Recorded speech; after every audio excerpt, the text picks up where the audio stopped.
Administração da Administração Pública, que é uma unidade orgânica da Agência para a Monitorização Administrativa. Gostaria também de agradecer ao nosso convidado e à PASC por terem aceito o convite e providenciado também esta infraestrutura digital para a realização deste webinar, que é subordinado ao tema Participação Cívica nos Processos da Administração Aberta, para a qual eu acho que houve muitas inscrições. Eu acho que mesmo junto à hora de início elas estavam prestes a esgotar, o que é sempre um excelente indicador. Dizer que este webinar vai ter, eu vou só parar aqui a partilha, só para também para poder mostrar, dizer que este webinar vai estar dividido em duas partes. A primeira, a abertura será feita pelo meu colega Bruno Monteiro, coordenador do LabX, que irá partilhar algumas palavras, e de seguida eu irei conduzir uma breve apresentação de enquadramento do tema e da OGP Portugal. E a segunda parte, uma conversa com o Luís Vidigal, que é vogal do Conselho Diretivo da PASC, da plataforma da Casa da Cidadania, a plataforma de instituições da sociedade civil, a Casa da Cidadania, que apresentarei mais à frente e de forma mais detalhada. Após a conversa com o Luís Vidigal, teremos uma parte aberta a perguntas e respostas da audiência, que por questões de gestão de participação, iremos apelar que as pessoas utilizem o chat apenas para colocarem as perguntas, e se quiserem usar o vídeo para acenar e cumprimentar os presentes, será uma forma mais eficiente, porque assim conseguimos conseguir escrutinar as perguntas que estão a ser feitas às pessoas. Não será um modelo de fórum, ou seja, não será um modelo de reunião aberta, será um modelo de webinar, apesar de nos estarmos todos a ver e de haver a possibilidade de falar. Foi este modelo que nós pensamos. Eu passo então agora a palavra. Se tiver alguma questão também em relação ao desenrolar do webinar, podem colocar. Nós temos a nossa colega Maria João, e mesmo o nosso colega da PASC, Jorge Robalo, e a Maria João Cercas, poderão ajudar-vos em qualquer questão técnica que podem ter com a plataforma ou com o webinar. Mas para isso, iria pedir para que usassem a janela do chat para isso. Sem mais demora, passo agora então a palavra ao meu colega coordenador do LabX, Bruno Monteiro, que eu gostaria de partilhar algumas palavras convosco.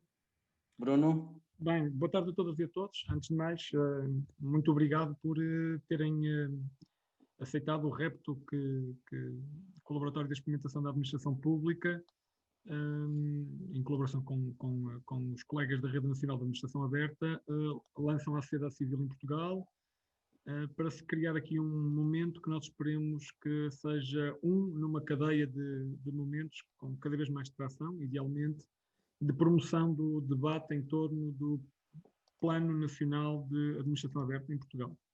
Eu não vou demorar-me a explicar o que é a Rede Nacional de Administração Aberta, o que é Open Government Partnership.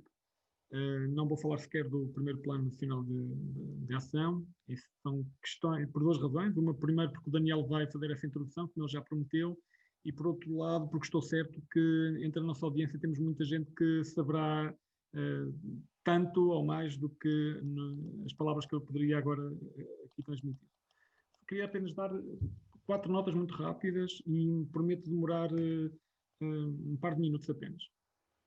Em primeiro lugar, como já tive a ocasião de dizer, o objetivo desta sessão é ser um momento entre vários de ativação de um debate público, participado, aberto, para se discutir a Rede Nacional de Administração Aberta e para se discutir, em particular, o relatório de autoavaliação sobre o seu primeiro Plano Nacional de Ação. Há um primeiro relatório que é feito de avaliação desse percurso. É um relatório que poderão encontrar disponibilizado publicamente, como deve ser, de resto, numa administração pública que se quer transparente e íntegra.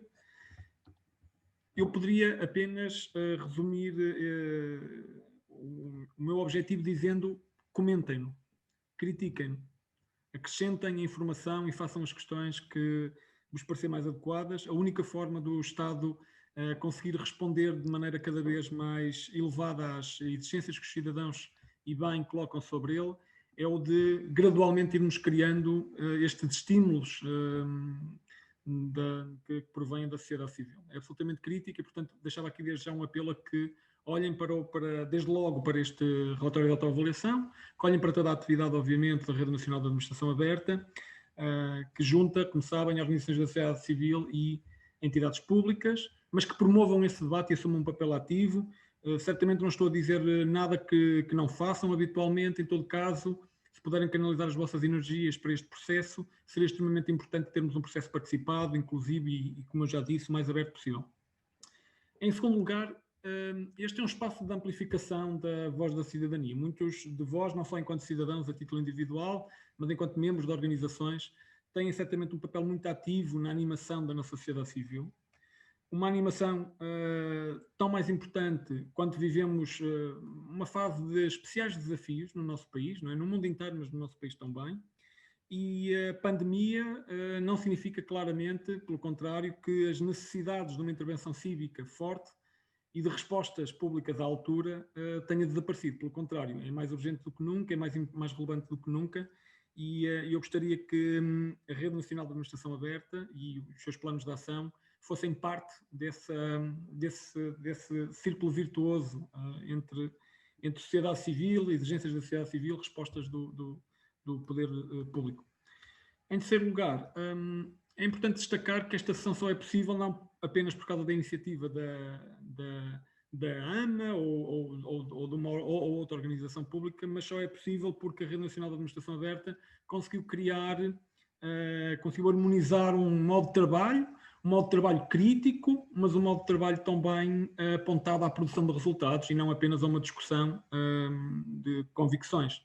E temos tido esse cuidado de tentar que a discussão, que o debate se possa materializar em avanços e esperamos que o facto de termos hoje esta sessão aberta, estão dezenas de cidadãos inscritos e cidadãos estão inscritos neste seminário, portanto esperemos que seja mais um contributo para demonstrar a natureza reticular deste nosso trabalho na rede. Passo por Leonardo, não é? E, por fim, o quarto ponto é, na verdade, a repetição do primeiro. É um apelo à participação no processo de autoavaliação do primeiro Plano Nacional de Ação. Desafios também, já agora, a ficarem atentos ao processo de cocriação do segundo plano que há de começar depois deste, que tragam o melhor de vós, enquanto cidadãos, enquanto membros de autarquias, enquanto membros de entidades públicas, de organizações da sociedade civil, que tragam o melhor para este processo, porque é absolutamente um critério decisivo para promover uma evolução no grau de maturidade na administração aberta que temos em Portugal, uma administração aberta, como eu já disse, transparente, íntegra, que presta contas aos cidadãos e que seja responsável. Portanto, em grande medida, depende também do que saia de momentos como este, o que nós vamos poder encontrar dentro em breve, plasmado nas atividades da Rede Nacional de Administração Aberta. Portanto, queria agradecer, obviamente, aos meus colegas da Rede Nacional de Administração Aberta, em particular aos colegas que hoje estão aqui mais diretamente associados, destacava individualmente o Luís Vidigal, pela colaboração que têm trazido este processo. E com isto, posso dar por terminada a minha intervenção e passar a palavra ao Daniel de novo. Obrigado, Bruno, pela abertura.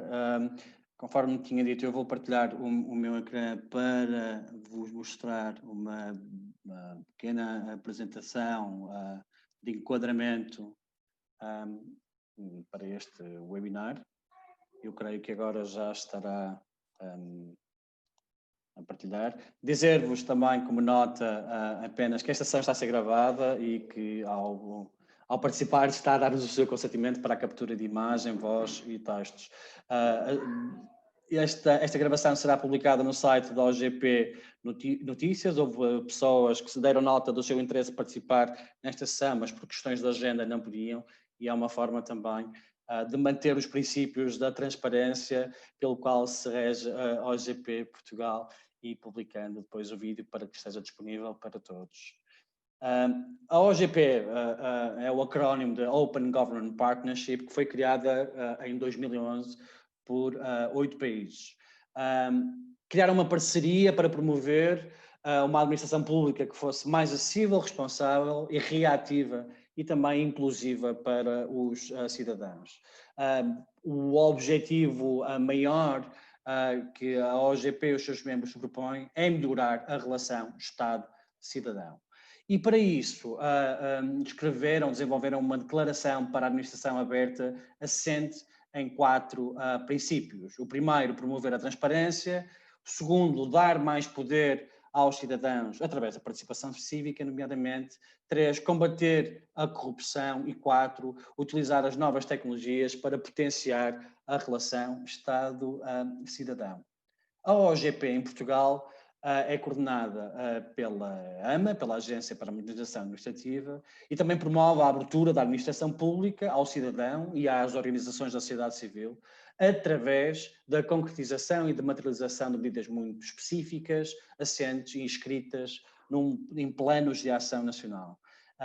Age e atua de forma multilateral e colaborativa e estabelece esses compromissos para cumprir a declaração que falei, a Declaração de Administração Aberta. Em Portugal, finalizamos agora o primeiro plano de ação nacional, que tem medidas específicas no domínio da administração aberta, e este plano, ele próprio, é desenvolvido através da cocriação, envolvendo os cidadãos e a sociedade civil em processos de participação e consulta pública. Durante o ciclo de vida de um plano, são divulgados os relatórios de progresso sobre a sua fase de desenvolvimento, que é um relatório que diz como é que a fase de cocriação do próprio plano correu, e também relatórios sobre a sua fase de implementação, que é precisamente um dos relatórios que nós já demos nota hoje, nomeadamente pela abertura do Bruno. E também permite, o ciclo de vida de todos estes planos, permite o acompanhamento e a monitorização contínua da implementação das medidas, nomeadamente no portal da OGP Portugal, pode ser feita essa monitorização. Há a parte orgânica da OGP Portugal foi, de facto, a criação desta Rede Nacional de Administração Aberta, que nós chamamos a rede, que tem como objetivo implementar a participação nacional e coordenar, executar, supervisionar os planos de ação nacional. É composta por 10 membros, atualmente, que integra representantes da AP, que vai para a administração pública, e EC para a sociedade civil, 5 organizações representantes de cada um destes setores, administração pública e sociedade civil. E utiliza canais de participação presencial e, obviamente, online, como o que estamos a utilizar hoje. Estes são os 10 membros. Aliás, toda esta informação e mais detalhada, de forma mais detalhada, está disponível no portal da OGP Portugal. O primeiro plano de ação da administração aberta, que concluímos recentemente, iniciou em 2018, em dezembro de 2018, e foi concluído em agosto de 2020. É parte integrante, obviamente, da participação portuguesa na OGP, foi desenvolvido pela rede em colaboração com a sociedade civil e contempla um conjunto de compromissos específicos, mensuráveis, que têm que ser relevantes para a administração aberta e, obviamente, delimitados no tempo.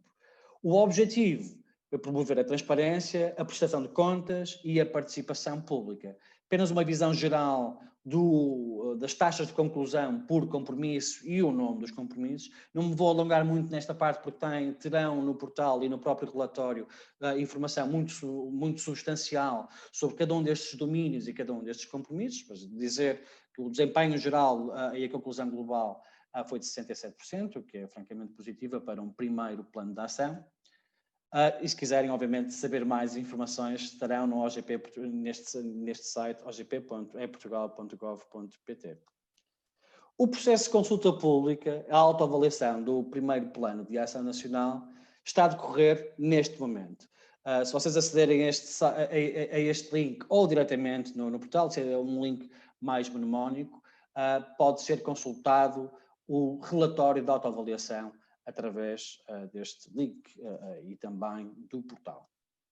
Há duas formas de participação. Uma, descarregando o relatório, ou as várias secções, partimos o relatório em várias secções para que facilitasse também a sua leitura, e depois submetendo comentários por e-mail. Ou então, diretamente no PDF, usando uma plataforma do Google Drive para criar comentários. Eu vou só fazer uma brevíssima demonstração de como é que isso se pode operacionalizar, mostrando aqui. Portanto, este é o site da OGP, vocês têm uma navegação principal, tem aqui um botão que é Participe, Consulta Pública, Relatório de Autoavaliação, em que explica, de facto, qual é o processo, como é que ele está estruturado. Podem descarregar o relatório, podem fazer comentários diretamente no relatório. Ao carregar aqui, vão abrir um link na plataforma Google Drive, e ao abrir o relatório, vocês podem estar autenticados no Google, aparece ali, vocês têm este botão aqui mais para adicionar um comentário, e o comentário pode ser adicionado numa zona,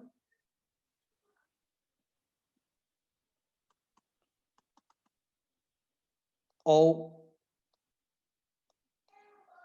no texto, e aparece aqui este mais.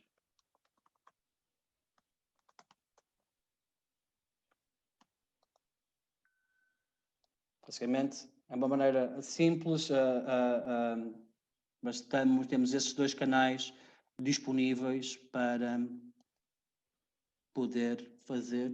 Agora, voltando aqui à apresentação, só fazer aqui a partilha, só um momento.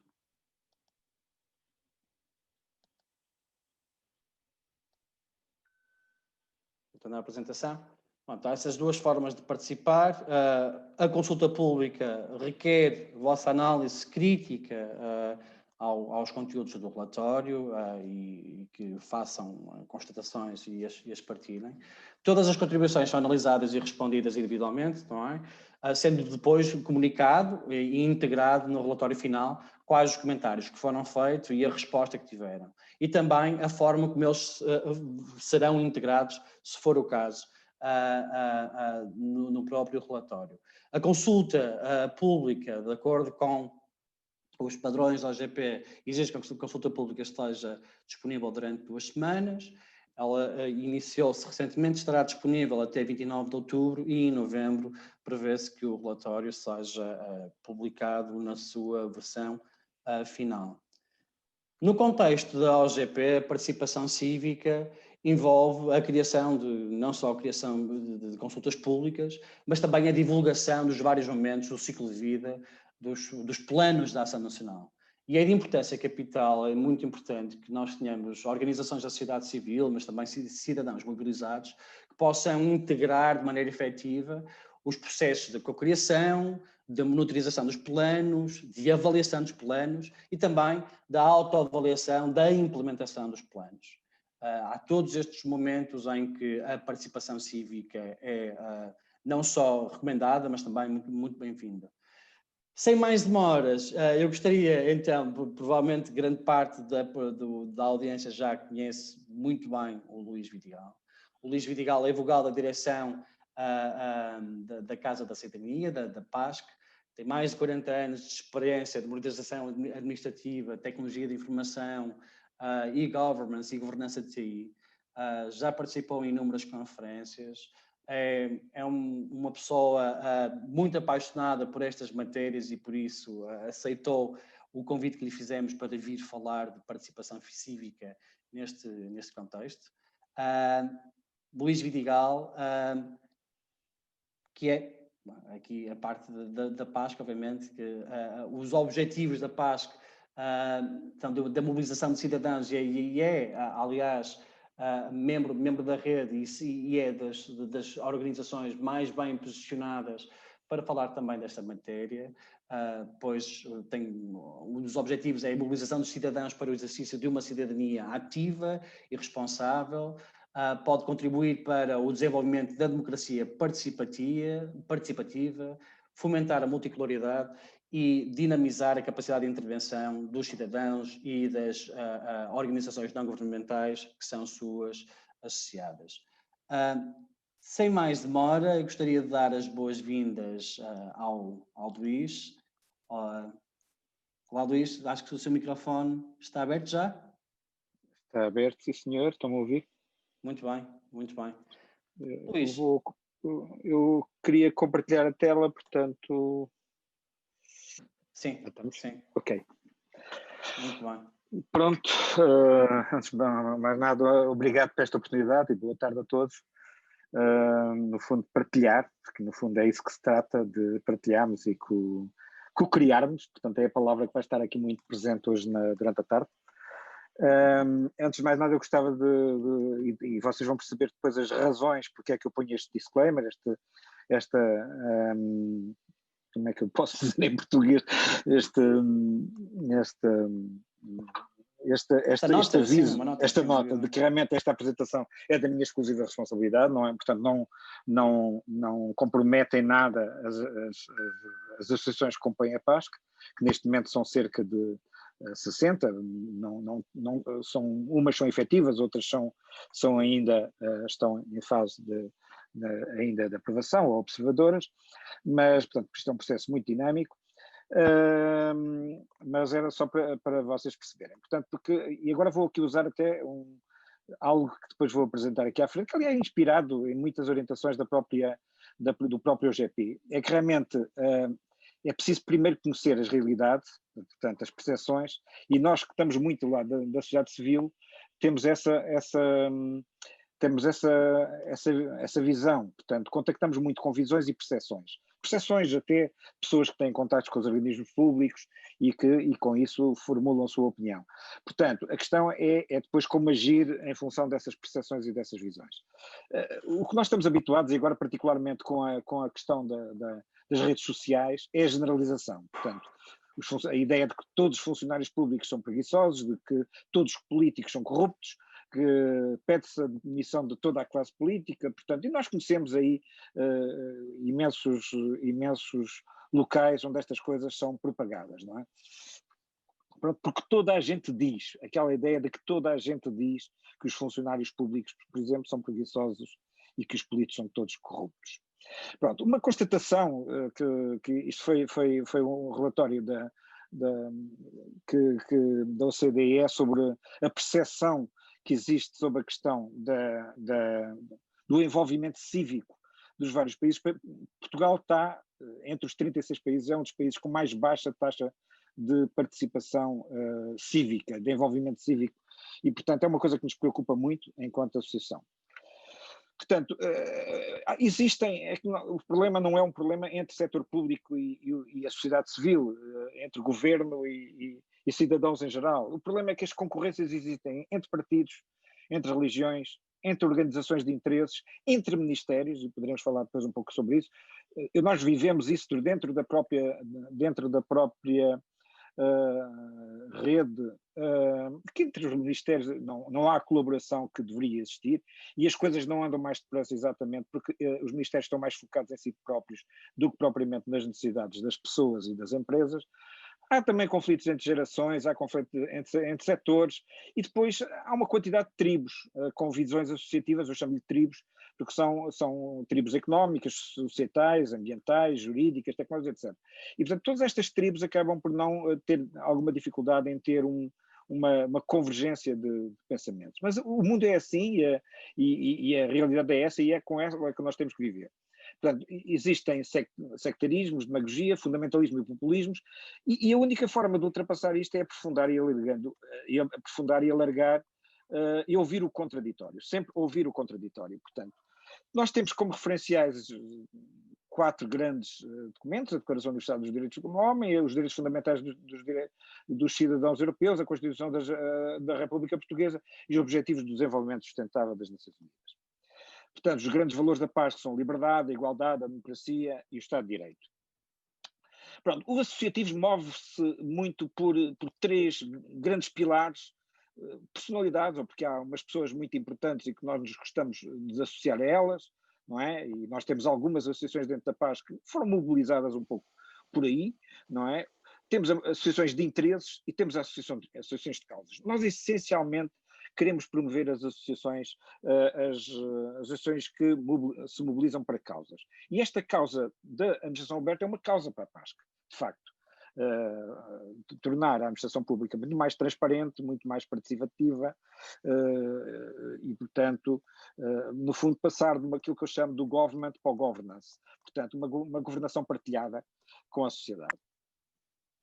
Pronto, grandes causas: o exercício da democracia, a coesão e inclusão social, o desenvolvimento económico sustentável, a coesão e o ordenamento territorial, a qualidade e universalidade dos serviços públicos, a transparência e a prestação de contas dos poderes públicos, a igualdade de oportunidade e não discriminação de género, idade, etc. Portanto, todos estes são, tudo isto depois, dentro da própria PASC, vamos criando clusters,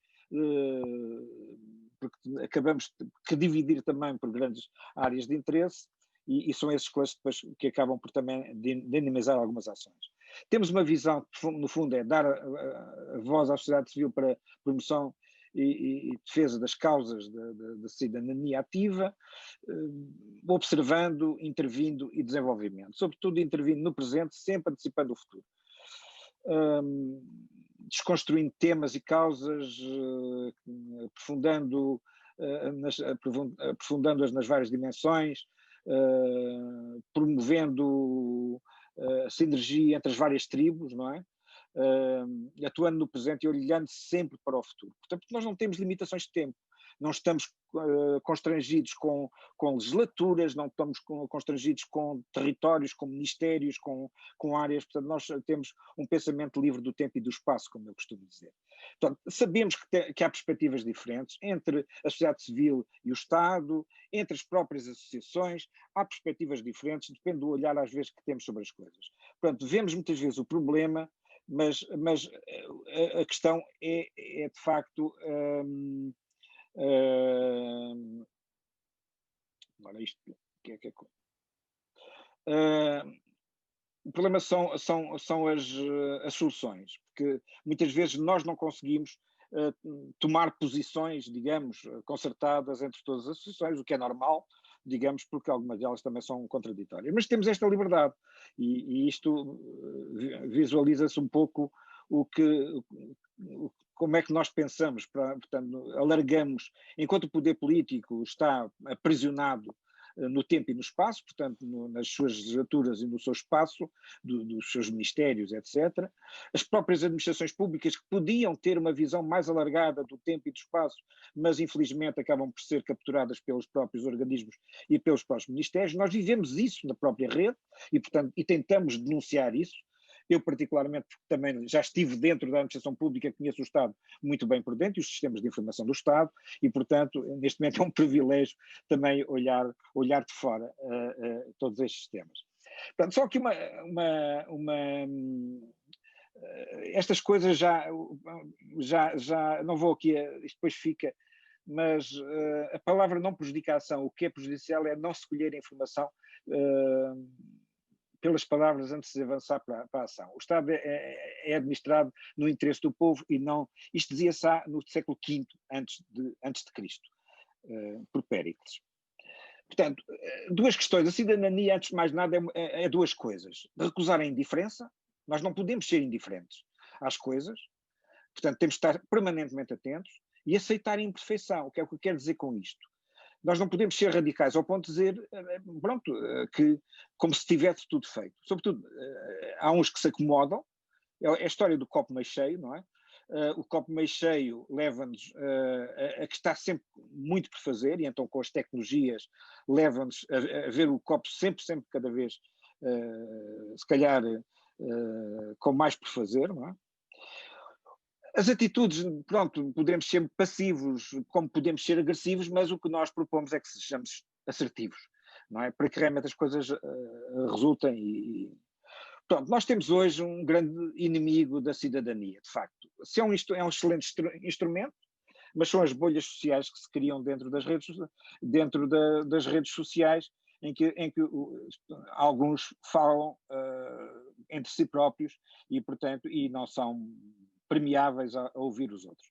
Portanto, precisamos arrebentar com as bolhas através de dois mecanismos, através da ciência, através do debate aprofundado, através do contraditório. Nós temos que trazer sempre o contraditório para exatamente arrebentar estas bolhas. E quando eu falo nestas bolhas, as bolhas não são só bolhas nas redes sociais, são bolhas ministeriais, são bolhas associativas, são bolhas, portanto, porque nós vivemos em bolhas, nós vivemos com muros à parte. Por outro lado, as questões que se colocam, e agora já estamos a entrar um pouco nos processos, e naquilo que no fundo é a luta que nós temos dentro da rede, que é agilizar todos os processos, porque de facto o tempo é amigo de muitos negócios, portanto, e privados, portanto o tempo é amigo da corrupção, vamos ser claros. E portanto, um dos pilares, e eu vi com bons olhos que esta nova fase do OGP já torna mais explícito. E em Portugal, porque era um bocadinho tímido na sua primeira fase, não falava especificamente no combate à corrupção, mas neste momento isso está muito mais explícito, aliás o Daniel acabou de explicitar, portanto, e este é um dos grandes propósitos.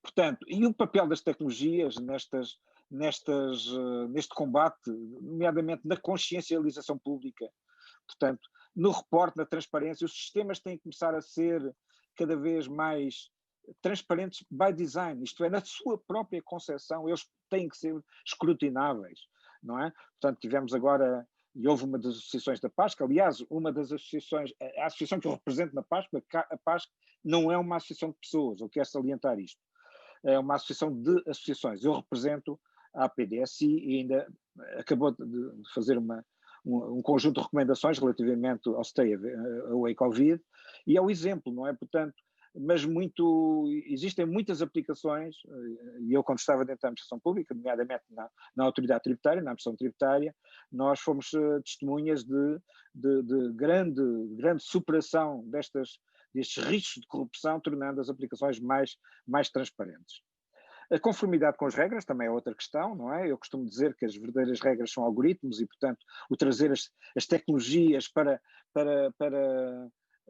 os sistemas, no fundo, dá uma maior conformidade com as regras, uma maior interpretação da lei, etc. Portanto, a gestão do risco, porque nós sabemos onde é que estão os riscos de corrupção, e a desintervenção humana, a desintermediação humana, há muita coisa, por exemplo, nomeadamente certidões, comprovantes, que hoje já não fazem sentido passarem pelo cidadão, estas certidões que nós propomos a sua pura e simplesmente substituição por aquilo que nós chamamos em tecnologia web service, toques a bases de dados, deixa lá ver se eu devo alguma coisa, se eu sou criminoso, etc. Portanto, esses toques que devem ser feitos sem intervenção humana, caso contrário nós temos aqui riscos até de falsificação de documentos, etc. Portanto, eu vou aqui usar digamos, até umas recomendações de um grupo específico dentro do OGP internacional. Como é que este processo, no fundo, normalmente a administração pública tem as suas visões, até as suas percepções, toma a decisão e toma a sua ação. E depois informa, portanto, e o cidadão, digamos, praticamente tem uma posição um pouco passiva. Se calhar ainda na Rede Nacional da Administração Aberta ainda estamos um pouco nesta fase, é uma fase ainda pouco madura na relação entre o Estado e a sociedade. Poderemos ter outra, que é já uma visão mais proativa, isto é, os cidadãos são ouvidos, as suas visões, as suas percepções, não é? E depois o Estado tomará a sua decisão e fará a sua ação, nomeadamente mobilizando recursos para os seus planos, para os seus orçamentos, etc. Bom, poderá haver aqui numa fase de visão e de percepção e de decisão, poderemos ter aqui uma cooptação entre os cidadãos, o governo e a administração pública. Portanto, e aqui já estamos numa fase mais de coprodução, digamos, em que nós conseguimos partilhar já as próprias decisões. E então, compete, obviamente, depois ao Governo, à Administração Pública, a ação, fazer. Até porque é onde estão os orçamentos e onde estão os planos e onde está, digamos, a máquina para executar.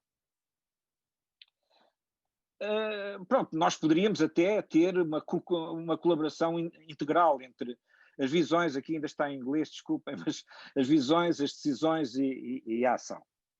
Mas fazendo aqui uma comparação com um ciclo que muitos de vós, se calhar, conhecem, que é o PDCA, o Plano do Check Act, no fundo é este envolvimento, este ciclo de aprendizagem, esta ideia, aliás, houve num slide inicial que eu coloquei esta ideia de que estamos a trabalhar com coisas imperfeitas. Nem a administração pública é perfeita, nem a sociedade civil é perfeita.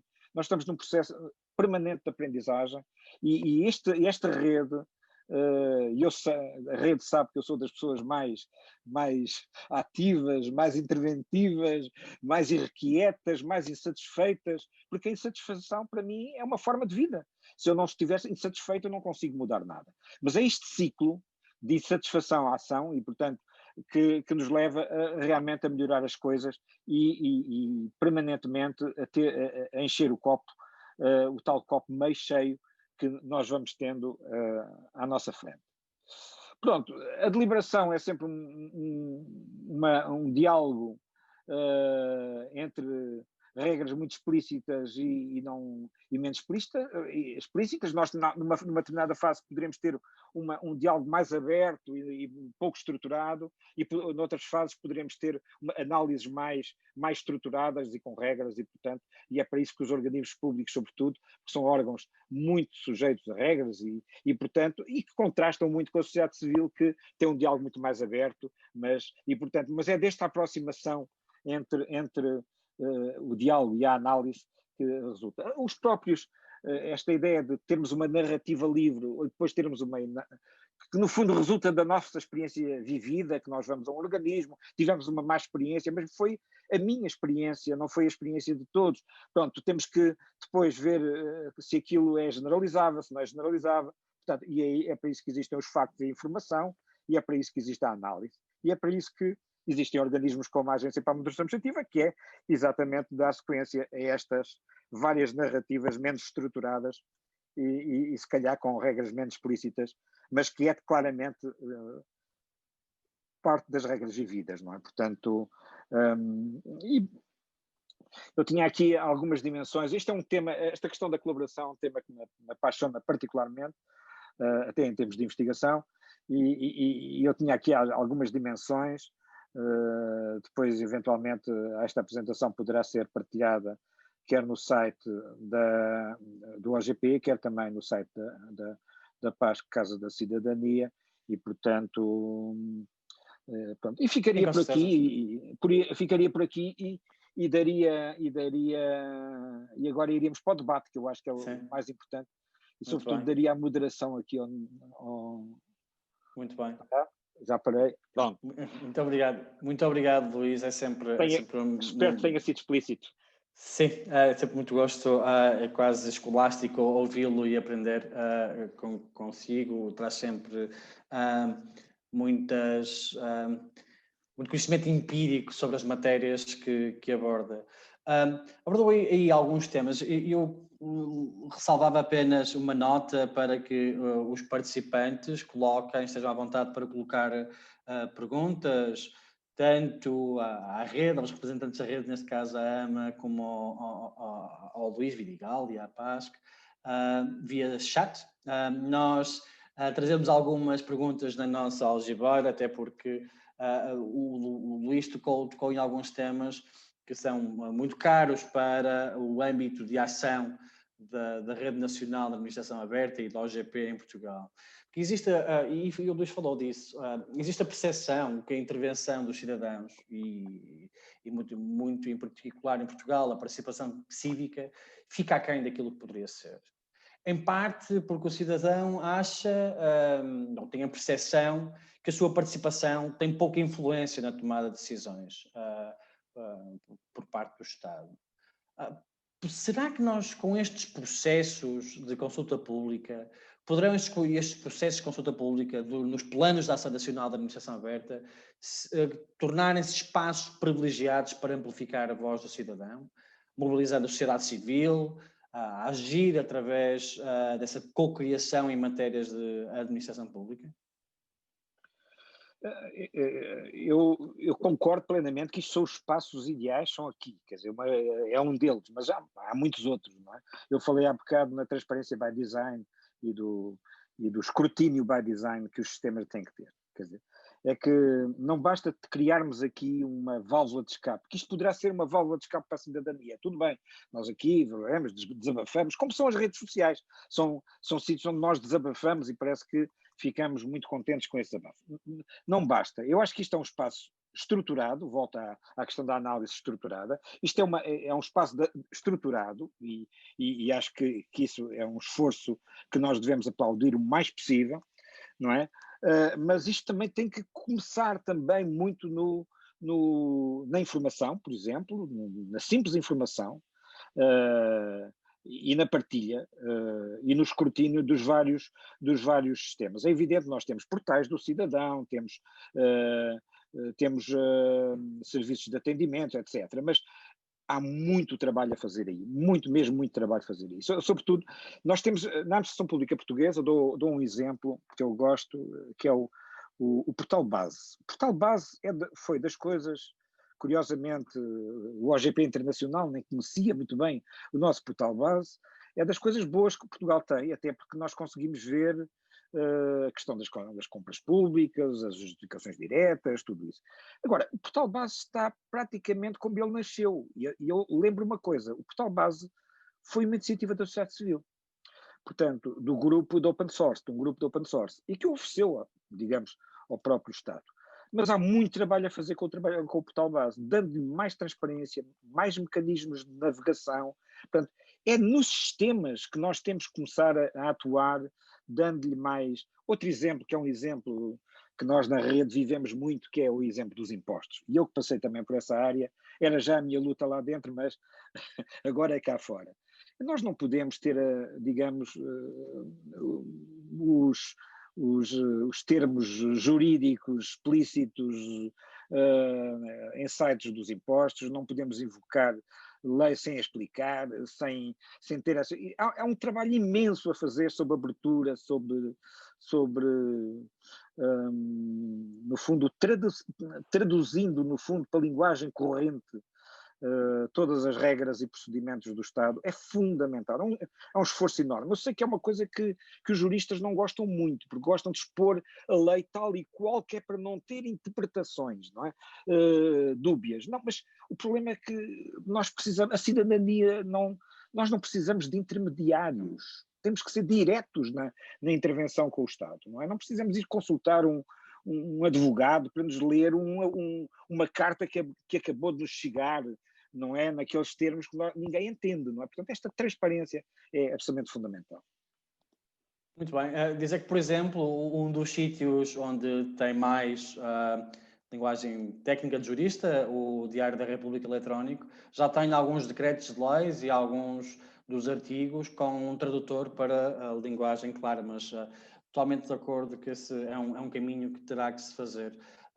Até porque com a implementação dos serviços públicos digitais, o chamado e-government, e das medidas de administração aberta que concluíram, por exemplo, agora neste primeiro plano, do Open Government, é estabelecida uma relação operacional entre serviços públicos, entidades públicas, com o cidadão e com a sociedade civil, que se pretende mais eficiente e mais aberta. De que forma é que acha que estas iniciativas potenciam ou podem potenciar uma maior participação cívica e um envolvimento mais efetivo por parte dos cidadãos? Há uma coisa que falta claramente. Os processos da administração pública são processos muito verticais ou muito verticalizados e muito acantonados a cada ministério, não é? Se nós os tornarmos mais explícitos, digamos, e ver quem são, digamos, os vários parceiros que devem intervir num licenciamento, numa autorização de qualquer tipo, porque raramente um evento de vida de um cidadão ou de uma empresa se resolve num único departamento. Tem que se passar por vários, não é? E essa visão transversal, porque não existe o Ministério do Cidadão, verdadeiramente não existe o Ministério da Empresa, não é? E, portanto, não há, porque são os exemplos, as bases de dados de empresas, por exemplo, que existem nos impostos, não são partilhadas, por exemplo, o Ministério da Economia e outras coisas desse género. Portanto, nós não partilhamos os dados, porquê? Porque não partilhamos processos, não colocamos o cidadão no centro da nossa ação, não é? Portanto, isso é essencial. A Agência para a Modernização Administrativa, como organismo transversal, digamos, tem feito esse esforço, mas eu acho que, eu costumo dizer, a sociedade civil tem que ajudar este processo, porque é no nosso interesse, não é? Claramente, mas também tem que haver, eu muitas vezes nas reuniões da rede, deixem-me aqui abrir digamos, eu costumo dizer, mas vocês não colaboraram, vocês não partilharam, olha que há informação ali no outro organismo que é muito útil para esse sistema. Quer dizer, pronto, não é que uma sociedade civil desinformada, por acaso é uma sociedade civil informada e que sabe, conhece a máquina por dentro, não é? Mas isto tem que começar a ser feito, a dizer, por favor, reutilize a informação, o tal conceito de reutilização da informação, digamos, de dados abertos, mas não só, mesmo nos dados fechados deveria haver muito mais reutilização. Muito bem. Dizer que temos agora uma primeira pergunta de uma participante. Boa tarde, Ana Reis. E é para si a pergunta. Luís, a Ana Reis gostaria de saber se existe uma relação entre a literacia digital e a cidadania digital. E de que forma esta relação pode potenciar ou não a participação cívica? Claro que sim. Aliás, neste momento nós estamos, aliás, o meu colega Jorge Rubal, que também está aqui da PAS, que tem estado a conduzir um conjunto de webinars com muito sucesso, ligados exatamente à literacia digital. Tem sido uma das grandes preocupações, que ficou muito evidente agora durante o período da pandemia. Portanto, houve uma parte da população que se desenvolveu e houve uma parte da população que se calhar que esteve bloqueada em certa medida. Portanto, a literacia é fundamental, não é? Foi por isso também que foram criados os espaços cidadão. Deixem-me aqui fazer uma publicidade ao espaço cidadão, porque permite, digamos, que as pessoas, mesmo sem literacia digital, consigam ter acesso a todos os serviços digitais.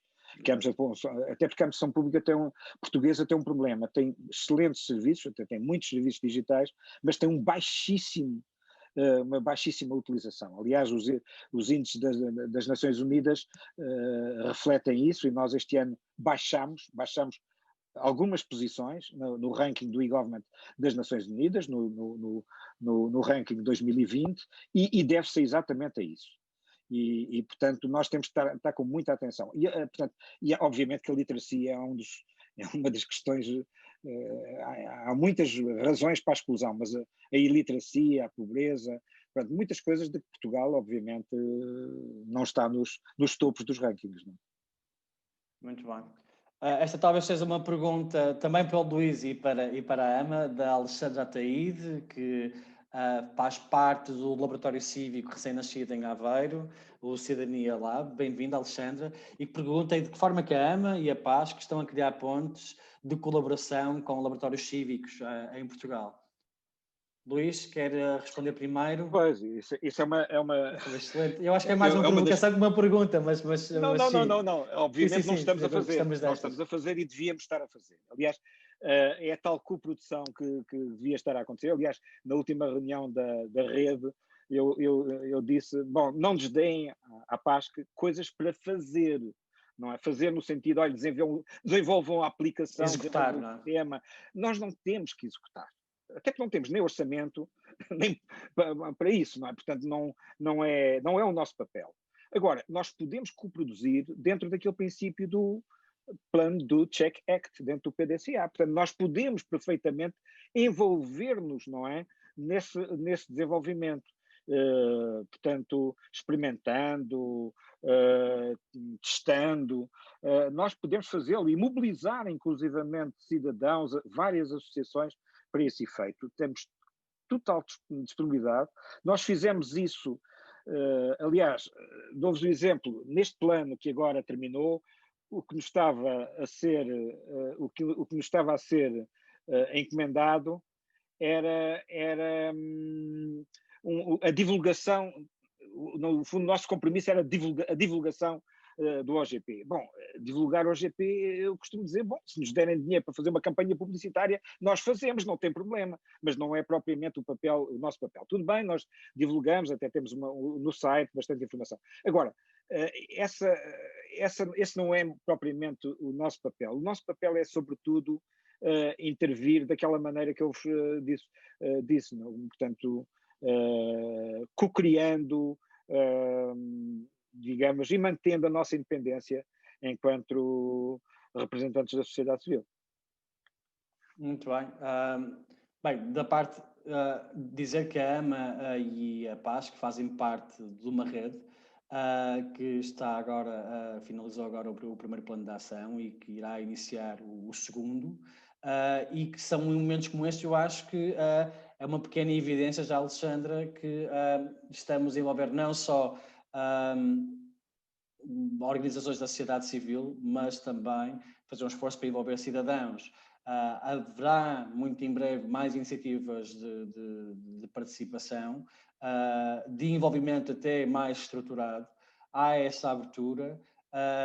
Há abertura também para que sejamos, enquanto rede, desafiados nesta multilateralidade que caracteriza a rede. E o que se pretende é, de facto, que hajam,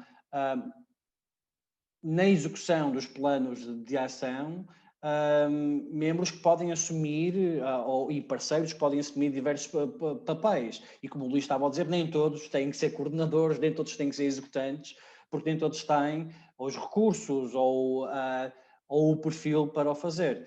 É, de facto, muito importante haver uma diversidade de atores, todos que respondam e que subscrevam os princípios da Declaração da Administração Aberta. Por isso, Alexandra, eu iniciei agora aqui a partida de ecrã para que as pessoas possam também tirar nota do e-mail da OGP. Caso queiram estar envolvidos em futuras iniciativas, partilhem os vossos contactos. Caso queiram desafiar a rede de uma forma mais substancial e estruturada, estejam também à vontade. É um dos canais de contacto que temos, para o qual estamos sempre abertos. Preparem-se para sofrer. Sim, nós para sofrer, sabemos boas dores. Deixem-me aqui, agora como sociedade civil, deixem-me dizer-vos um pouco isto. Antes de mais nada, convidar também, obviamente, para se juntarem também à PASC, não é? Portanto, temos o site PASC.pt, ou então secretariado, o endereço é secretariado@pasc.pt. Agora, o questão, como eu digo, preparem-se para sofrer neste sentido. É que muitas vezes, quando nós propomos coisas, os organismos respondem-nos, não temos orçamento, nem está nos planos. E, portanto, nós temos que inverter um pouco esta situação. Portanto, estar ali sentado à volta de uma mesa, não é? A ser consultados para depois ter a resposta, não temos orçamento, não está nos planos, não é?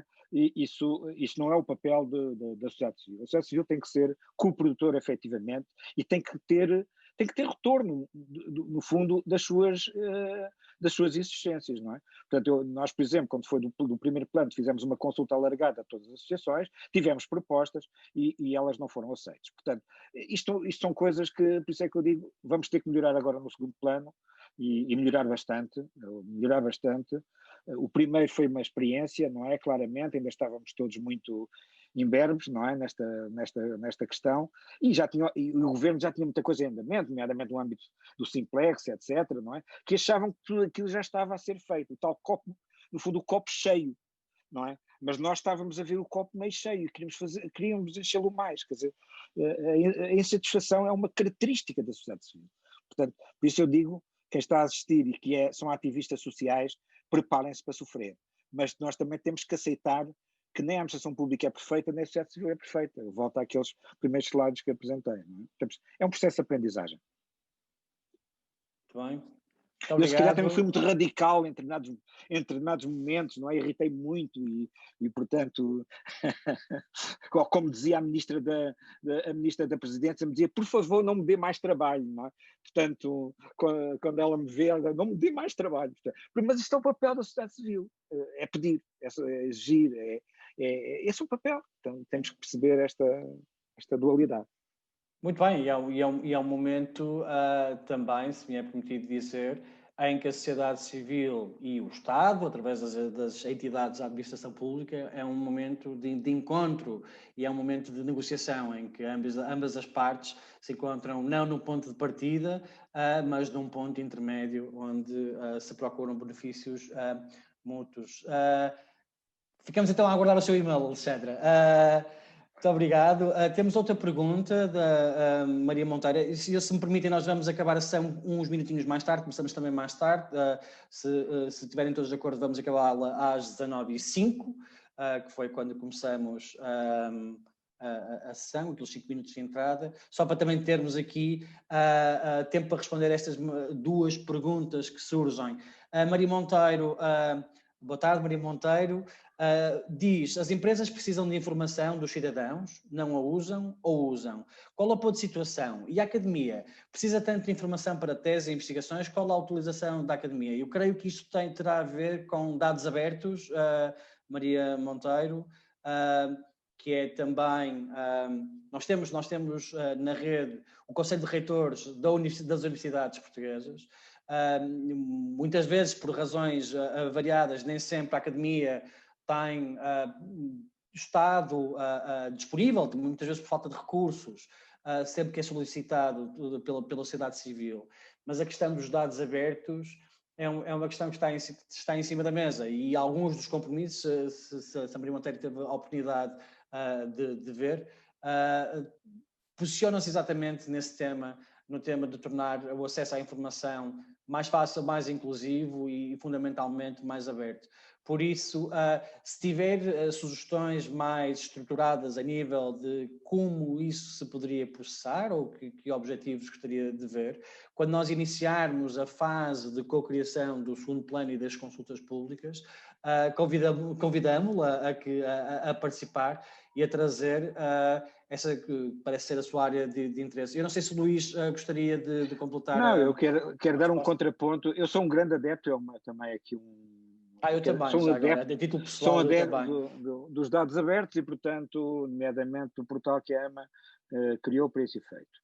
Agora, a questão que se coloca, mais uma vez aqui, há aqui imperfeições a corrigir. Os dados, muitos deles não são dados dinâmicos e, portanto, são dados mortos e, portanto, eu só acredito em dados abertos que são gerados de forma dinâmica a partir dos sistemas.